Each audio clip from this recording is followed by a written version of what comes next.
Hi hello friends, welcome back to my YouTube channel. Friends, ನಾವಿವತ್ತು ನೋಡೋಣ ದಿನಾಂಕ 18/2/2024 ನಡೆದಿರ್ತಕ್ಕಂಥ ಫ್ರೀ ಕೋಚಿಂಗ್ ಎಕ್ಸಾಮ್ ಪ್ರಶ್ನೆ ಪತ್ರಿಕೆ. ಅಂದರೆ ನಿನ್ನೆ ನಡೆದಿರ್ತಕ್ಕಂಥ ಫ್ರೀ ಕೋಚಿಂಗ್ ಎಕ್ಸಾಮ್ ಅಂದರೆ UPSC ಮತ್ತು KASಗೆ ನಡೆದಿರ್ತಕ್ಕಂಥ ಕ್ವಶನ್ ಪೇಪರ್ನ ಕೀ ಆನ್ಸರ್ ಇದಾಗಿದ್ದು, ಇದು ಎ ಮಾದರಿಯ ಪ್ರಶ್ನೆ ಪತ್ರಿಕೆಯಾಗಿದ್ದು ನೀವಿಲ್ಲಿ ನೋಡಬಹುದು. ಸಮಾಜ ಕಲ್ಯಾಣ ಇಲಾಖೆಯಿಂದ ಇದು ನಡೆದಿದೆ. OBC ಹಾಗೂ SC/ST ವಿದ್ಯಾರ್ಥಿಗಳು ಎಲ್ಲ ಕ್ಯಾಟಗರಿಯವರು ಇಲ್ಲಿ ಎಕ್ಸಾಮ್ ಬರೆಯತಕ್ಕಂಥ ಸಾಧ್ಯತೆಯಿಂದ ಇಲ್ಲಿ ಎಲ್ಲ ಕ್ಯಾಟಗರಿಯವ್ರದ್ದು ಎಕ್ಸಾಮ್ನ ನಡೆಸಿದರು. ಅದೇ ರೀತಿಯಾಗಿ ಇಲ್ಲಿ ನಿಮಗೆ ಇನ್ನೊಂದು ಏನು ಹೇಳಬೇಕಂದ್ರೆ, ನಮ್ಮ ಕಮೆಂಟ್ ಬಾಕ್ಸಲ್ಲಿ ತಿಳಿಸಿದರು, ಇದಕ್ಕೆ ಯಾವುದೇ ಥರನಾದಂತಹ ನೆಗೆಟಿವ್ ಮಾರ್ಕ್ಸ್ ಇಲ್ಲಿ ಇರೋದಿಲ್ಲ. 100ಕ್ಕೆ 100 ನೀವು ಆನ್ಸರ್ ಮಾಡಿದ್ರೆ ಯಾವುದೇ ರೀತಿಯಾದ ನೆಗೆಟಿವ್ ಮಾರ್ಕ್ಸ್ ಇರೋದಿಲ್ಲ. ಅದೇ ರೀತಿಯಾಗಿ ಬನ್ನಿ ವಿಡಿಯೋನ ಸ್ಟಾರ್ಟ್ ಮಾಡೋಣ. ವಿಡಿಯೋನ ಸ್ಟಾರ್ಟ್ ಮಾಡೋದಕ್ಕಿಂತ ಮುಂಚೆ ನೀವೇನಾದರೂ ನಮ್ಮ ಚಾನಲ್ಗೆ ಸಬ್ಸ್ಕ್ರೈಬ್ ಆಗಿಲ್ಲ ಅಂದರೆ ಪ್ಲೀಸ್ ಸಬ್ಸ್ಕ್ರೈಬ್ ಆಗಿ, ಹಾಗೆ ಬೆಲ್ ಬಟನನ್ನು ಆಲಲ್ಲಿ ಇಟ್ಕೊಳ್ಳಿ. ನಾವು ಹಾಕುವಂಥ ಎಲ್ಲ ನೋಟಿಫಿಕೇಷನ್ಗಳ ವಿಡಿಯೋನು ಮೊದಲು ಪಡಿಬೋದು. ಹಾಗೆ ಇಲ್ಲಿ ನೋಡಿ ಫ್ರೆಂಡ್ಸ್, ಇಲ್ಲಿ ಮೊದಲನೇ ಕ್ವಶನ್ ಇದಾಗಿದೆ. ಇಲ್ಲಿ ನೋಡಿ, ಇಲ್ಲಿ ಕೊಟ್ಟಿದ್ದಾರೆ ರೋಜರ್ ಫೆಡರ್ ಅಂತೇಳಿ ಕೊಟ್ಟಿದ್ದಾರೆ. ಇಲ್ಲಿ ವ್ಯಕ್ತಿಯ ಹೆಸರು ಕೊಟ್ಟು ಇಲ್ಲಿ ಕ್ರೀಡೆಯ ಹೆಸರು ಕೊಟ್ಟಿದ್ದಾರೆ. ಯಾವ ವ್ಯಕ್ತಿ ಯಾವ ಕ್ರೀಡೆಗೆ ಸಂಬಂಧಪಟ್ಟಿದ್ದಾರೆ ಅಂಥೇಳಿ ಇಲ್ಲಿ ನೀವು ನೋಡಬೇಕಾಗುತ್ತೆ. ನೆಕ್ಸ್ಟ್ ನೀವು ಇಲ್ಲಿ ನೋಡೋದಾದರೆ ಇಲ್ಲಿ ನೋಡಿ, ಫಸ್ಟು ರೋಜರ್ ಫೆಡರ್ ನಮಗೆ ಗೊತ್ತಿರೋ ಹಾಗೆ ಇವರು ಟೆನ್ನಿಸ್ ಪ್ಲೇಯರ್ ಆಗಿರ್ತಾರೆ. ಒಂದನೇದಕ್ಕೆ ಮೂರನೇದು ಆಪ್ಷನ್ ಅಂದರೆ ಇಲ್ಲಿ ನೀವು ಇಲ್ಲಿ ಎಲಿಮಿನೇಟ್ ಮೆಥಡಿಂದ ಆಪ್ಷನ್ ಮಾಡಬೇಕಾಗುತ್ತೆ. ಇಲ್ಲಿ ನೋಡಿ ಮೂರನೇದು ಇಲ್ಲಿ 3 ಕೊಟ್ಟಿದ್ದಾರೆ, ಹಾಗಾಗಿ ಮೊದಲನೇದು ಆನ್ಸರ್ ಆಗೋದಿಲ್ಲ. ಹಾಗೆ ಇಲ್ಲಿ ನೀವು ನೋಡೋದಾದರೆ ನೆಕ್ಸ್ಟು ಮೈಕಲ್ ಜಾರ್ಡನ್ ಅವರು ಬ್ಯಾಸ್ಕೆಟ್ಬಾಲ್ಗೆ ಸಂಬಂಧಪಟ್ಟಿದ್ದಾರೆ. ಇಲ್ಲಿ ಡಿಗೆ 1 ಆನ್ಸರ್, ಇಲ್ಲೊಂದೇ ಇದೆ, ಸಿ ಆನ್ಸರ್ ಸಿ. ಇದೇ ರೀತಿಯಾಗಿ ನೀವು ಎಲಿಮಿನೇಷನ್ ಮೆಥಡಿಂದ ಆನ್ಸರ್ ಮಾಡಿದ್ರೆ ನೀವು ಜಲ್ದಿಯಾಗಿ ಅಲ್ಲಿ ಎಕ್ಸಾಮ್ ಹಾಲಲ್ಲಿ ಆನ್ಸರ್ನ ಮಾಡ್ಬೋದಾಗಿರುತ್ತೆ ಫ್ರೆಂಡ್ಸ್. ನೀವು ಇಲ್ಲಿ ನೋಡ್ಬೋದು. ಹಾಗೆ ನೆಕ್ಸ್ಟ್ ಎರಡನೇ ಕ್ವಶನ್ದಾಗಿ ಬಂದರೆ ನೀವು ಇಲ್ಲಿ ನೋಡ್ಬೋದು, 2022ರ FIFA ವಿಶ್ವಕಪ್ ಗೆದ್ದ ದೇಶ ಯಾವುದು ಅಂತೇಳಿ ಕೇಳಿದ್ದಾರೆ. ನಿಮಗೆಲ್ಲ ಗೊತ್ತಿದೆ, 2022 FIFA ಫುಟ್ಬಾಲ್ ವರ್ಲ್ಡ್ ಕಪ್ ಗೆದ್ದಿದ್ದು ಅರ್ಜೆಂಟೀನಾ ಟೀಮ್. ಮೆಸ್ಸಿ ಇದರ ಕ್ಯಾಪ್ಟನ್ ಆಗಿರ್ತಾರೆ. ನೆಕ್ಸ್ಟ್ ನೀವು ಇಲ್ಲಿ ಮೂರನೇ ಪ್ರಶ್ನೆ ನೋಡೋದಾಗಿ ಬಂದರೆ ಇಲ್ಲಿ ನೋಡಿ, ಮುಂಬರುವ ಬೇಸಿಗೆ ಒಲಿಂಪಿಕ್ಸ್ ಕ್ರೀಡಾಕೂಟ 2024ರಲ್ಲಿ ಆತಿಥ್ಯ ವಹಿಸಲಿರುವ ನಗರ ಯಾವುದು ಅಂತೇಳಿ ಕೊಟ್ಟಿದ್ದಾರೆ. ಇದು ನೋಡಿ ಫ್ರೆಂಡ್ಸ್, CRDR ಹುದ್ದೆಯಲ್ಲಿ ಕೂಡ ಇದು ರಿಪೀಟ್ ಆಗಿರ್ತಕ್ಕಂಥ ಕ್ವಶನ್ ಆಗಿದೆ. ನಿಮಗೆಲ್ಲ ಗೊತ್ತಿದೆ, ಆಪ್ಷನ್ ಎ ಫ್ರಾನ್ಸ್ನ ಪ್ಯಾರಿಸ್ ಆಗಿರುತ್ತೆ. ಅದೇ ರೀತಿಯಾಗಿ ಇಲ್ಲಿ ನೀವು ನೋಡ್ಬೋದು, 4ನೇ ಕ್ವಶನ್ ಇದೇ ರೀತಿಯಾಗಿದೆ.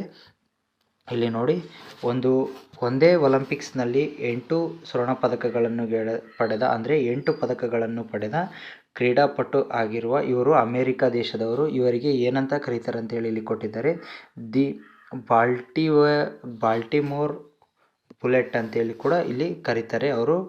ಹಾಗಾದರೆ ಅವರು ಯಾರು ಅಂತೇಳಿ ಇಲ್ಲಿ ಕೊಟ್ಟಿದ್ದಾರೆ. ಇಲ್ಲಿ ಆಪ್ಷನ್ ಸಿ ಆಗುತ್ತೆ, ಮೈಕಲ್ ಫೆಲ್ಪ್ಸ್ ಅಂತೇಳಿ ಅವರ ಹೆಸರಾಗಿರುತ್ತೆ. ನೀವು ನೆಕ್ಸ್ಟು ಇಲ್ಲಿ ಅರ್ಜುನ ಅವಾರ್ಡ್ದು ಕೊಟ್ಟಿದ್ದಾರೆ. 5ನೇ ಪ್ರಶ್ನೆದಾಗಿ ಕಡೆಗೆ ನೀವು ಬಂತ ಇಲ್ಲಿ ನೋಡಿದ್ರೆ ಇಲ್ಲಿ ಅರ್ಜುನ ಅವಾರ್ಡ್ ಗೆದ್ದ ಇಲ್ಲಿ ಎಲ್ಲರದ್ದು ಹೆಸರು ಕೊಟ್ಟಿದ್ದಾರೆ. ಹಾಗೆ ಇಲ್ಲಿ ಅವರ ಕ್ರೀಡೆಗೆ ಸಂಬಂಧಪಟ್ಟಂತೆ ಕ್ರೀಡೆ ಕೊಟ್ಟಿದ್ದಾರೆ. ನಮಗೆಲ್ಲ ಗೊತ್ತಿರೋ ಹಾಗೆ ಮೊಹಮ್ಮದ್ ಶಮಿ ಕ್ರಿಕೆಟ್ ಆಟಗಾರಕ್ಕೆ ಸಂಬಂಧಪಟ್ಟಂತೆ ಇಲ್ಲಿ ನೀವು ನೋಡಬಹುದು. ಬಿಗೆ ಆಪ್ಷನ್ 3 ಆಗಿರುತ್ತೆ. ಇಲ್ಲಿ ನೋಡಿ 4ಕ್ಕೂ ಆಪ್ಷನ್ ಬಿನೇ ಇಲ್ಲಿ 3ಕ್ಕೂ ಕೊಟ್ಟಿರೋದಾಗಿ ಇಲ್ಲಿ ನಮಗೆ ಗೊತ್ತಾಗೋದಿಲ್ಲ. ಅದೇ ರೀತಿಯಾಗಿ ನಮಗೆ ಇಲ್ಲಿ ಗೊತ್ತಾಗೋದು ಪವನ್ ಕುಮಾರ್ ಶರಾವತ್ ಯಾವ ಆಟಕ್ಕೆ ಸಂಬಂಧಪಟ್ಟಿದ್ದಾರೆ ಅಂದರೆ ಕಬಡ್ಡಿ. ಇವರೆಲ್ಲ ನಿಮ್ಗೆ ಗೊತ್ತಿರೋ ಹಾಗೆ ಇವರು ಬೆಂಗಳೂರು ಬುಲ್ಸ್ನಲ್ಲಿ ಕೂಡ ಆಡಿದ್ರು. ಬೆಂಗಳೂರು ಬುಲ್ಸ್ನಲ್ಲಿ ಆಡಿದ್ರಿಂದ ನಮಗೆ ಇಲ್ಲಿ ಗೊತ್ತಾಗುತ್ತೆ. ಇಲ್ಲಿ ನೋಡಿ, ಡಿಗೆ 1 ಆನ್ಸರ್ ಆಗಿರೋದ್ರಿಂದ ಇಲ್ಲಿ ಯಾವುದೇ ಥರನಾದ ಡಿಗೆ ಇಲ್ಲಿ ಎಲ್ಲಿ 1 ಕಾಣುತ್ತೆ, ಇಲ್ಲಿ ಸಿ ಆನ್ಸರ್ ಕಾಣುತ್ತೆ, ಆನ್ಸರ್ ಸಿ. ಇದು ಎಲಿಮಿನೇಷನ್ ಮೆಥಡ್ ಸ್ನೇಹಿತರೆ. ಇದೇ ರೀತಿಯಾಗಿ ನೀವು ಎಕ್ಸಾಮ್ ಹಾಲಲ್ಲಿ ಕೂಡ ಹಾಕಿದರೆ ಜಲ್ದಿ ನೀವು ಇಲ್ಲಿ ಆನ್ಸರ್ನ ಮಾಡಲಿಕ್ಕೆ ಸಾಧ್ಯ ಆಗುತ್ತೆ. 6ನೇ ಪ್ರಶ್ನೆ ಕಡೆಗೆ ಬಂದರೆ ಇಲ್ಲಿ ನೋಡಿ, ಗ್ರ್ಯಾಂಡ್ ಮಾಸ್ಟರ್ ಸಾಧನೆ ಮಾಡಿದ ಭಾರತದ 3ನೇ ಮಹಿಳೆ ವೈಶಾಲಿ ರಮೇಶ್ ಬಾಬು ಅವರು ಚೆಸ್ ವಿಶ್ವಕಪ್ ಚಾಂಪಿಯನ್ಶಿಪ್ ತಲುಪಿದ ವಿಶ್ವದ ಅತ್ಯಂತ ಕಿರಿಯ ಆಟಗಾರನ ಡ್ಯಾಶ್ ರವರು ಒಡ ಹುಟ್ಟಿದ. ಆದರೆ ಇಲ್ಲಿ ನೋಡಿ, ವೈಶಾಲಿ ರಮೇಶ್ ಬಾಬು ಅವರು ಯಾರು ಇತ್ತೀಚೆಗೆ ಚೆಸ್ ವಿಶ್ವಕಪ್ ಫೈನಲ್ಗೆ ತಲುಪಿದ್ರಲ್ಲ ಅವರ ಒಡ ಹುಟ್ಟಿದವರಾಗಿದ್ದರು ಅಂತೇಳಿ ಇಲ್ಲಿ ಕೊಟ್ಟಿದ್ದಾರೆ. ಇಲ್ಲಿ ಆಪ್ಷನ್ ಡಿ ಪ್ರಜ್ಞಾನಂದ್ ಅವರು ಸಹೋದರಿಯಾಗಿರ್ತಾರೆ. ಅದೇ ರೀತಿಯಾಗಿ 7ನೇ ಕ್ವಶನ್ ಕಡೆ ಬಂದರೆ ಇಲ್ಲಿ ನೋಡಿ, ICC ಪುರುಷ cricket world cup 2023 Bharat semifinal ಪಂದ್ಯದಲ್ಲಿ ಯಾವ ದೇಶದ ವಿರುದ್ಧ ಜಯ ಗಳಿಸಿತು ಅಂತೇಳಿ ಇಲ್ಲಿ ಕೊಟ್ಟಿದ್ದಾರೆ. ಇಲ್ಲಿ ಸೆಮಿಫೈನಲ್ ಫ್ರೆಂಡ್ಸ್, ಇಲ್ಲಿ ನೋಡಿ ಆಪ್ಷನ್ ಫಸ್ಟ್ನೇದೆ ಆಸ್ಟ್ರೇಲಿಯಾ ಅಂತೇಳಿ ಇಟ್ಟಿದ್ದಾರೆ, ಆದರೆ ಆಸ್ಟ್ರೇಲಿಯಾ ಇಲ್ಲಿ ತಪ್ಪಾದ ಆನ್ಸರ್ ಆಗುತ್ತೆ ಫ್ರೆಂಡ್ಸ್. ಇಲ್ಲಿ ಫೈನಲ್ನಲ್ಲಿ ನಾವು ಅವರ ವಿರುದ್ಧ ಸೋಲನ್ನು ಕಂಡಿದ್ದೇವೆ. ಅದೇ ರೀತಿಯಾಗಿ ಸೆಮಿಫೈನಲ್ನಲ್ಲಿ ನಾವು ಆಪ್ಷನ್ ಬಿ ನ್ಯೂಜಿಲೆಂಡ್ ವಿರುದ್ಧ ನಾವು ಇಲ್ಲಿ ಜಯಗಳಿಸಿದ್ವಿ. ಆನ್ಸರ್ ಆಪ್ಷನ್ ಬಿ ಆಗುತ್ತೆ. ಇಲ್ಲಿ ನೀವು ಇಲ್ಲಿ 8ನೇ ಪ್ರಶ್ನೆ ಕಡೆಗೆ ನೋಡೋದಾದರೆ 1,32,000 ಪ್ರೇಕ್ಷಕರನ್ನು ಆಸ್ಥಾನ ವ್ಯವಸ್ಥೆಯಲ್ಲಿ ಹೊಂದಿರುವ ವಿಶ್ವದ ಅತಿ ದೊಡ್ಡ ಕ್ರೀಡಾಂಗಣ ಯಾವುದು ಅಂತೇಳಿ ಕೇಳಿದ್ದಾರೆ. ಇಲ್ಲಿ ನರೇಂದ್ರ ಮೋದಿ ಸ್ಟೇಡಿಯಂ ಆಗಿರುತ್ತೆ. ಇದಕ್ಕೆ ನರೇಂದ್ರ ಮೋದಿ ಸ್ಟೇಡಿಯಂನ ಇಲ್ಲಿ ಮೊಟೇರಾ ಕ್ರೀಡಾಂಗಣ ಅಂತ ಕೂಡ ಕರೀತಾರೆ ಫ್ರೆಂಡ್ಸ್. ನೀವು ಇಲ್ಲಿ ಚೆನ್ನಾಗಿ ನೋಡಿ ಇಲ್ಲಿ ಹಾಕಬೇಕಾಗುತ್ತೆ. ಯಾರಾದರೂ ಮೆಲ್ಬೋರ್ನ್ ಸ್ಟೇಡಿಯಂ ಅಂತ ಹಾಕಿದರೆ, ಈ ಮೊದಲು ಇತ್ತು ಮೆಲ್ಬೋರ್ನ್ ಸ್ಟೇಡಿಯಂ, ಬಟ್ ಈಗ ನರೇಂದ್ರ ಮೋದಿ ಸ್ಟೇಡಿಯಂ 2022 ಅಥವಾ 2023ರಲ್ಲಿ 23ನೇ ಸಾಲಿನಲ್ಲಿ ಇದನ್ನು ಉದ್ಘಾಟನೆ ಮಾಡಿದ್ದಾರೆ. ನೀವು ಇಲ್ಲಿ ಚೆನ್ನಾಗಿ ನೋಡ್ಕೊಳ್ಬೇಕಾಗುತ್ತೆ. ಅದೇ ರೀತಿಯಾಗಿ 9ನೇ ಕ್ವಶನ್ ಕಡೆಗೆ ನಾವು ಬರೋದಾದರೆ ನೀವಿಲ್ಲಿ ನೋಡಬಹುದು. 9ನೇ ಕ್ವಶನ್ನು, ಮುಂಚೂಣಿ ಯುದ್ಧದ ಘಟಕ ಉಸ್ತುವಾರಿ ವಹಿಸಿಕೊಂಡ ಮೊದಲ ಮಹಿಳೆ ವಾಯುಪಡೆಯ ಅಧಿಕಾರಿ ಯಾರು ಅಂತೇಳಿ ಇಲ್ಲಿ ಕೇಳಿದ್ದಾರೆ. ಇಲ್ಲಿ ನೋಡಿ ಶೈಲಜಾ ದಮಿ ಅಂತೇಳಿ ಅವರ ನೇಮ್ ಆಗಿರುತ್ತೆ. ನೀವು ಇಲ್ಲಿ ಚೆನ್ನಾಗಿ ನೋಡ್ಕೊಳ್ಬೇಕಾಗುತ್ತೆ. ಅದೇ ರೀತಿಯಾಗಿ ಇಲ್ಲಿ ನೋಡಿ 10ನೇ ಪ್ರಶ್ನೆ ಕಡೆಗೆ ಬರೋದಾದರೆ ಸಂಸ್ಕೃತ ವ್ಯಾಕರಣ ಹಾಗೂ ವಾಕ್ಯ ರಚನೆ ನಿಯಮಗಳನ್ನು ರೂಪಿಸಿದ ಪ್ರಾಚೀನ ಸಂಸ್ಕೃತ ವ್ಯಾಕರಣಕಾರರು ಯಾರು ಅಂತೇಳಿ ಇಲ್ಲಿ ಕೆಟ್ಟಿದ್ದಾರೆ. ಅದೇ ರೀತಿಯಾಗಿ ಆನ್ಸರ್ ಬಂದ್ಬಿಟ್ಟು ಎ ಆಗುತ್ತೆ, ಪಾಣಿನಿ ಆಗಿರುತ್ತೆ ಇಲ್ಲಿ ಆನ್ಸರು. ಅದೇ ರೀತಿಯಾಗಿ ಇಲ್ಲಿ ನೀವು 11ನೇ ಕ್ವಶನ್ ಕಡೆಗೆ ಬರೋದಾದರೆ ಇಲ್ಲಿ ನೋಡಿ 11ನೇ ಕ್ವಶನ್ ಇದಾಗಿದೆ. ಮಧುಶಾಲಾ ಕೃತಿಯಿಂದ ಪರಿಚಿತರಾದ ಈ ಭಾರತೀಯ ಕವಿ ಇಕ್ಬಾಲ್ ಜಿಂದಾಬಾದ್ ಎಂಬ ಘೋಷಣೆಯ ಪ್ರೇರಿತವಾಗಿ ತಮ್ಮ ಮಗನಿಗೆ ಪ್ರಾರಂಭದಲ್ಲಿ ಇನ್ಕ್ವಿಲಾಬ್ ಜಿಂದಾಬಾದ್ ಎಂಬ ಘೋಷಣೆಯಿಂದ ಇಲ್ಲಿ ಪ್ರಸ್ತುತವಾಗಿ ಯಾರ ಹೆಸರನ್ನು ಇಟ್ಟು ಮತ್ತೆ ಅದರ ನಂತರ ಮತ್ತೊಬ್ಬ ಕವಿಯು ಸುಮಿತ್ರಾನಂದ್ ಪಂತ್ ರವರ ಸಲಹೆಯ ಮೇರೆಗೆ ಮಗುವಿಗೆ ಹೆಸರನ್ನು ಬದಲಾಯಿಸಿದರು. ಆ ತಂದೆ ಹಾಗೂ ಅವರ ಪ್ರಸಿದ್ಧ ಮಗನ ಹೆಸರನ್ನು ಗುರುತಿಸಿ ಅಂತೇಳಿ ಇಲ್ಲಿ ಕೊಟ್ಟಿದ್ದಾರೆ. ಇದಕ್ಕೆ ಆಪ್ಷನ್ ಎ ಆಗಿರುತ್ತೆ.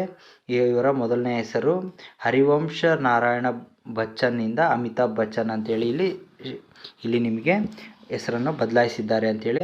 ಅದೇ ರೀತಿಯಾಗಿ 12ನೇ ಪ್ರಶ್ನೆಗೆ ಕಡೆಗೆ ಬರೋದಾದರೆ ನೆಕ್ಸ್ಟ್ ಇಲ್ಲಿ 12ನೇ ಕ್ವಶನ್ ಕಡೆಗೆ ಬರೋದಾದರೆ ಇಲ್ಲಿ ಜ್ಞಾನಪೀಠ ಪ್ರಶಸ್ತಿ ಪಡೆದ ಮೊದಲಿಗರು ಯಾರು ಅಂತ ಕೊಟ್ಟಿದ್ದಾರೆ. ಇಲ್ಲಿ ಶಂಕರ್ ಕರ್ಪೂರಿ ಅವರು. ಹಾಗೆ ಇಲ್ಲಿ 13ನೇ ಕ್ವಶನ್ ಕಡೆಗೆ ಬರೋದಾದರೆ ವಿಮರ್ಶಾತ್ಮಕ ಮೆಚ್ಚುಗೆ ಪಡೆದ ಒಂದು ಸಂಪುಟದ ಪ್ರದರ್ಶನಗೊಂಡ ಅತಿ ದೀರ್ಘಾವಧಿ ಕಾದಂಬರಿ ಎ ಸೂಟಬಲ್ ಬಾಯ್ ಎಂಬ ಕರ್ತೃ ಯಾರು ಅಂತೇಳಿ ಕೊಟ್ಟಿದ್ದಾರೆ. ಇಲ್ಲಿ ವಿಕ್ರಮ್ ಸೇಠ್ ಆಗಿರುತ್ತಾರೆ. ಅದೇ ರೀತಿಯಾಗಿ ಇಲ್ಲಿ ನೀವು ನೋಡಬಹುದು 14ನೇ ಕ್ವಶನ್ನು 2023ರ ಕೇಂದ್ರ ಸಾಹಿತ್ಯ ಅಕಾಡೆಮಿ ಪ್ರಶಸ್ತಿ ಯಾರಿಗೆ ನೀಡಲಾಗಿದೆ. ಆಪ್ಷನ್ ಇಲ್ಲಿ ರಮೇಶ್ ತೋಳ್ಬಾಡಿಗೆ ಇಲ್ಲಿ ನೀಡಲಾಗಿದೆ. ಅದೇ ರೀತಿಯಾಗಿ ಇಲ್ಲಿ ನೀವು ನೋಡಬಹುದು ಕವಿ ಹೆಸರನ್ನು ಹಾಗೂ ಅವರ ಕೃತಿಗಳನ್ನು ಕೊಟ್ಟಿದ್ದಾರೆ. ಇಲ್ಲಿ ಮೊದಲನೇದಾಗಿ ದ ರಾ ಬೇಂದ್ರೆ ಅವರು ನೋಡಿದ್ರೆ ಇಲ್ಲಿ ಫಸ್ಟ್ನೇದಾಗಿ ನೀವು ಇಲ್ಲಿ ನೋಡಬೇಕಾಗುತ್ತೆ ಅರಳು ಮರಳು. ಹಾಗೆ ನೀವು ಚದುರಂಗ ಇಲ್ಲಿ ವೈಶಾಖ ಆಗಿರುತ್ತೆ. ಲಾಸ್ಟಲ್ಲಿ ಹೀಗೆ 2 ಇದ್ದಾವೆ. ಅದೇ ರೀತಿಯಾಗಿ ಇಲ್ಲಿ ಮೊದಲನೇ ದ ರಾ ಬೇಂದ್ರೆ ಅವರಿಗೆ ಅರಳು ಮರಳು ಆಗಿರೋದ್ರಿಂದ ಆಪ್ಷನ್ ಬಿ ಇಲ್ಲಿ ಕರೆಕ್ಟ್ ಆದಂತಹ ಆನ್ಸರ್ ಆಗಿರುತ್ತೆ ಫ್ರೆಂಡ್ಸ್. ನೀವು ಇಲ್ಲಿ ನೋಡ್ಕೊಳ್ಬೋದು. ಅದೇ ರೀತಿಯಾಗಿ 16ನೇ ಕಡೆದು ಬಂದರೆ ಇಲ್ಲಿ ನೀವು ನೋಡ್ಬೋದು 16 ಕರ್ನಾಟಕ ರಾಜ್ಯ ಸ್ಥಾಪನೆ ಆಗಿದ್ದು ಯಾವಾಗ ಅಂತ ಕೇಳಿದ್ರೆ ಡಿ ಇದಕ್ಕೆ ಆನ್ಸರ್ ನವೆಂಬರ್ 1, 1956 ಅಂತೇಳಿ ಇಲ್ಲಿ ಕೊಟ್ಟಿದ್ದಾರೆ. ಅದೇ ರೀತಿಯಾಗಿ 17ನೇ ಪ್ರಶ್ನೆ ಕರ್ನಾಟಕ ಸರ್ಕಾರವು ಸಾಹಿತ್ಯಕ್ಕಾಗಿ ಪ್ರದಾನ ಮಾಡುವ ಅತ್ಯುನ್ನತ ಗೌರವ ಪ್ರಶಸ್ತಿ ಇಲ್ಲಿ ಪಂಪ ಪ್ರಶಸ್ತಿ ಆಗಿರುತ್ತೆ. ಇಲ್ಲಿ ನೀವು ನೆಕ್ಸ್ಟ್ ನೋಡ್ಬೋದು. ಇಲ್ಲಿ 18ನೇ ಪ್ರಶ್ನೆ ಕಡೆಗೆ ಬರೋದಾದರೆ ಕನ್ನಡ ಭಾಷೆಯಲ್ಲಿ ಕಂಪ್ಯೂಟರ್ಗಳನ್ನು ಬಳಸಿ ಕನ್ನಡದ ಕೀಲಿಮಣಿ ತಂತ್ರಾಂಶವನ್ನು ಅಭಿವೃದ್ಧಿಪಡಿಸುವ ಕೀರ್ತಿ ಯಾರಿಗೆ ಸಲ್ಲುತ್ತದೆ ಅಂತೇಳಿ ಇಲ್ಲಿ ಕೊಟ್ಟಿದ್ದಾರೆ. ಇಲ್ಲಿ ನಿಮಗೆ ಬಿ ಆಪ್ಷನ್ ಆಗಿರುತ್ತೆ. ಕನ್ನಿ ಕಂಬಳ ಪದ್ಮನಾಭ ರಾವ್ ಅವರು ಇಲ್ಲಿ ನಿಮಗೆ ಆಗಿರ್ತಾರೆ. ನೆಕ್ಸ್ಟ್ ನೀವು ಇಲ್ಲಿ 19ನೇ ಕ್ವಶನ್ ಕಡೆಗೆ ಬರೋದಾದರೆ ನೋಡಿ ಇಲ್ಲಿ 19ನೇ ಪ್ರಶ್ನೆ ಹೀಗಿದೆ. 1924ರಲ್ಲಿ ಮಹಾತ್ಮ ಗಾಂಧಿ ಎನ್ನುವ ಶೀರ್ಷಿಕೆಯ ಪುಸ್ತಕವನ್ನು ಪ್ರಕಟಿಸಿದ ಹಾಗೂ ಫ್ರೆಂಚ್ ಕಾದಂಬರಿಕಾರ ಹಾಗೂ ಗಾಂಧೀಜಿಯವರ ನಿಷ್ಠಾವಂತ ಬೆಂಬಲಿಗ ಯಾರು ಅಂತ ಇಲ್ಲಿ ನೋಡೋದಾದರೆ ಆಪ್ಷನ್ ಎ ಇಲ್ಲಿ ರೊಮೈನ್ ರೋಲ್ಯಾಂಡ್ ಅಂತ ಇಲ್ಲಿ ನೀವು ನೋಡ್ಬೋದು. ಅದೇ ರೀತಿಯಾಗಿ 20ನೇ ಕ್ವಶನ್ ಕಡೆಗೆ ಬರೋದಾದರೆ ಆರ್ ವೆಂಕಟರಮಣಯ್ಯರವರು ನಿಕಟಪೂರ್ವ ಭಾರತೀಯ ಅಟಾರ್ನಿ ಜನರಲ್ ರವರು ಆಗಿದ್ದವರು ಯಾರು ಅಂತೇಳಿ ಇಲ್ಲಿ ಕೊಟ್ಟಿದ್ದಾರೆ. ಇಲ್ಲಿ ಆಪ್ಷನ್ ಬಿ ಕೆ ವೇಣುಗೋಪಾಲ್ ರವರು ಆಗಿರ್ತಾರೆ. ಅದೇ ರೀತಿಯಾಗಿ ಇಲ್ಲಿ ನೀವು 21ನೇ ಕ್ವಶನ್ ಕಡೆಗೆ ಬರೋದಾದರೆ ನೀವು ಇಲ್ಲಿ ನೋಡಬಹುದು ಕನ್ನಡದ ಮೊಟ್ಟ ಮೊದಲ ಟಾಕಿ ಚಲನಚಿತ್ರ ಯಾವುದು ಅಂತೇಳಿ ಕೊಟ್ಟಿದ್ದಾರೆ. ಇಲ್ಲಿ ಆಪ್ಷನ್ ಎ ಸತಿ ಸುಲೋಚನ ಆಗಿರುತ್ತೆ. ಅದೇ ರೀತಿಯಾಗಿ 22ನೇ ಕ್ವಶನ್ ಕಡೆಗೆ ನಾವು ಬರೋದಾದರೆ ಇಲ್ಲಿ ನೀವು ನೋಡಿದ್ರು ವಿಜಯನಗರದ ಪತನದವರೆಗಿನ ಕರ್ನಾಟಕದ ಇತಿಹಾಸದ ವಿಸ್ತೃತ ರೂಪ ಹೊಂದಿರುವ ಕರ್ನಾಟಕದ ಗತ ವೈಭವ ಎನ್ನುವ ಪುಸ್ತಕವನ್ನು ಬರೆದವರು ಯಾರು ಅಂತೇಳಿ ಇಲ್ಲಿ ಕೇಳಿದ್ದಾರೆ. ಇಲ್ಲಿ ಆಪ್ಷನ್ ಡಿ ಆಲೂರು ವೆಂಕಟರಮಣರವರಾಗಿರುತ್ತಾರೆ. ಅದೇ ರೀತಿಯಾಗಿ ಇಲ್ಲಿ 23ನೇ ಕ್ವಶನ್ ಕಡೆಗೆ ನಾವಿಲ್ಲಿ ಬರೋದಾದರೆ ಇಲ್ಲಿ ನೀವು ನೋಡ್ಬೋದು 23ನೇ ಕ್ವಶನ್ನು ಶ್ರೀ ಎಚ್ ಡಿ ದೇವೇಗೌಡರವರು ಅಂದರೆ ಮಣ್ಣಿನ ಮಗ ಅವರು ಎಷ್ಟು ದಿನಗಳ ಕಾಲ ಭಾರತದ ಪ್ರಧಾನಿಯಾಗಿದ್ದರು ಅಂತೇಳಿ ಇಲ್ಲಿ ಕೊಟ್ಟಿದ್ದಾರೆ. ಇಲ್ಲಿ ಆಪ್ಷನ್ ಡಿ ಆಗೈತೆ, 300 ದಿನಗಳಕ್ಕಿಂತ ಹೆಚ್ಚಾಗಿರ್ತಾರೆ. ಅದೇ ರೀತಿಯಾಗಿ 24ನೇ ಕ್ವಶನ್ ಕಡೆಗೆ ಬರೋದಾದರೆ ಹೆಸರಾಂತ ಹೃದಯ ಶಸ್ತ್ರಚಿಕಿತ್ಸಕರಾದ ಡಾಕ್ಟರ್ ದೇವಿ ಶೆಟ್ಟಿ ಅವರು ಕೈಗೆಟುಕುವಂತಹ ಹೃದಯ ಸಂಬಂಧಿಯ ಆಸ್ಪತ್ರೆಗಳನ್ನು ಸರಣಿಯಾಗಿ ಸ್ಥಾಪಿಸುವ ಮೂಲಕ ಆರೋಗ್ಯ ಸೇವೆಗೆ ಕೊಡುಗೆ ನೀಡಿದ್ದಾರೆ. ಇವರು ಸ್ಥಾಪಿಸಿದ ಆರೋಗ್ಯ ಸಂಸ್ಥೆಯ ಹೆಸರೇನು ಅಂತೇಳಿ ಇಲ್ಲಿ ಕೊಟ್ಟಿದ್ದಾರೆ. ಇಲ್ಲಿ ಆಪ್ಷನ್ ಸಿ ನಾರಾಯಣ ಹೃದಯಾಲಯ ಅಂತೇಳಿ ಇಲ್ಲಿ ಅವರು ಆಪ್ಷನನ್ನು ಹಾಕಿದ್ದಾರೆ. ಇಲ್ಲಿ ನೀವು ಇಲ್ಲಿ ನೋಡಬಹುದು 25ನೇ ಕ್ವಶನ್ ಕಡೆಗೆ ಬರೋದಾದರೆ ಹಿಮಾಲಯ ಪರ್ವತ ಶ್ರೇಣಿ 5 ರಾಷ್ಟ್ರಗಳಿಗೆ ವ್ಯಾಪಿಸಿದೆ. ಹಾಗಾದರೆ ಆ 5 ರಾಷ್ಟ್ರಗಳಲ್ಲಿ 4 ರಾಷ್ಟ್ರಗಳನ್ನು ಇಲ್ಲಿ ಕೊಟ್ಟು 5ನೇ ರಾಷ್ಟ್ರ ಯಾವುದು ಅಂತೇಳಿ ಇಲ್ಲಿ ಕೊಟ್ಟಿದ್ದಾರೆ. ಇಲ್ಲಿ ಮೊದಲನೇದಾಗಿ ಭೂತಾನ್, ಚೀನಾ, ಭಾರತ, ನೇಪಾಳ ಹಾಗೂ ಡ್ಯಾಶ್ ಅಂತೇಳಿ ಕೊಟ್ಟಿದ್ದಾರೆ. ಇಲ್ಲಿ ಆಪ್ಷನ್ ಎ ಪಾಕಿಸ್ತಾನ ಆಗಿರುತ್ತೆ. ಇಲ್ಲಿ ನೀವು ನೋಡ್ಬೋದು ಹಿಮಾಲಯ ಪರ್ವತ ಶ್ರೇಣಿಗಳು ಹಬ್ಬಿರುವುದು ಅಂತೇಳಿ ಇಲ್ಲಿ ನೋಡಿದರೆ ಪಾಕಿಸ್ತಾನ. ಅದೇ ರೀತಿಯಾಗಿ ಮುಂದುವರೆದ ಭಾಗ ಅಂತ ಏನಾದರೂ ನೀವು ಇಲ್ಲಿ ಕೊಟ್ಟಿದ್ದರೆ ಆಪ್ಷನ್ನಲ್ಲಿ ಅಲ್ಲ, ಅಥವಾ ಏನಾದರೂ ಕ್ವಶನಲ್ಲಿ ನಿಮ್ಗೆ ಏನಾದರೂ ಕೊಟ್ಟಿದ್ರೆ ಇಲ್ಲಿ ಮಯನ್ಮಾರ್ ನಿಮ್ಮ ಆಪ್ಷನ್ ಕರೆಕ್ಟ್ ಆಗಿರುತ್ತೆ. ಹಾಗಾದರೆ ಇಲ್ಲಿ ಕೊಟ್ಟಿರ್ತಕ್ಕಂಥ ಕ್ವಶನಿಗೆ ಇಲ್ಲಿ ಪಾಕಿಸ್ತಾನ ಇದೆ ರೈಟ್ ಆನ್ಸರ್ ಆಗಿರುತ್ತೆ. ಅದೇ ರೀತಿಯಾಗಿ ಇಲ್ಲಿ 26ನೇ ಕ್ವಶನ್ ಕಡೆಗೆ ಬರೋದಾದರೆ ಹೊಂದಾಣಿಕೆಯಾಗದಿರುವುದನ್ನು ನೀವು ಇಲ್ಲಿ ಗುರುತಿಸಬೇಕು ಅಂತೇಳಿ ಇಲ್ಲಿ ಕೊಟ್ಟಿದ್ದಾರೆ. ಅತ್ಯಂತ ಉದ್ದವಾದ ನೈಲ್ ನದಿ ಇದು ಕರೆಕ್ಟ್ ಇದೆ. ಅತ್ಯಂತ ದೊಡ್ಡ ಮರುಭೂಮಿ ಅಂಟಾರ್ಟಿಕಾ ಮರುಭೂಮಿ ಇದು ಕೂಡ ಕರೆಕ್ಟ್ ಇದೆ. ಹಾಗೆ ಅತ್ಯಂತ ದೊಡ್ಡ ಸರೋವರ ಕ್ಯಾಸ್ಪಿಯನ್ ಸರೋವರ ಇಲ್ಲಿ ಕೂಡ ಕರೆಕ್ಟ್ ಆಗಿದೆ. ಆದರೆ ಅತ್ಯಂತ ಆಳವಾದ ಸರೋವರ ಆರ್ಕಾಟಿಕ್ ಸರೋವರ ಅಲ್ಲ, ಪೆಸಿಫಿಕ್ ಸರೋವರ.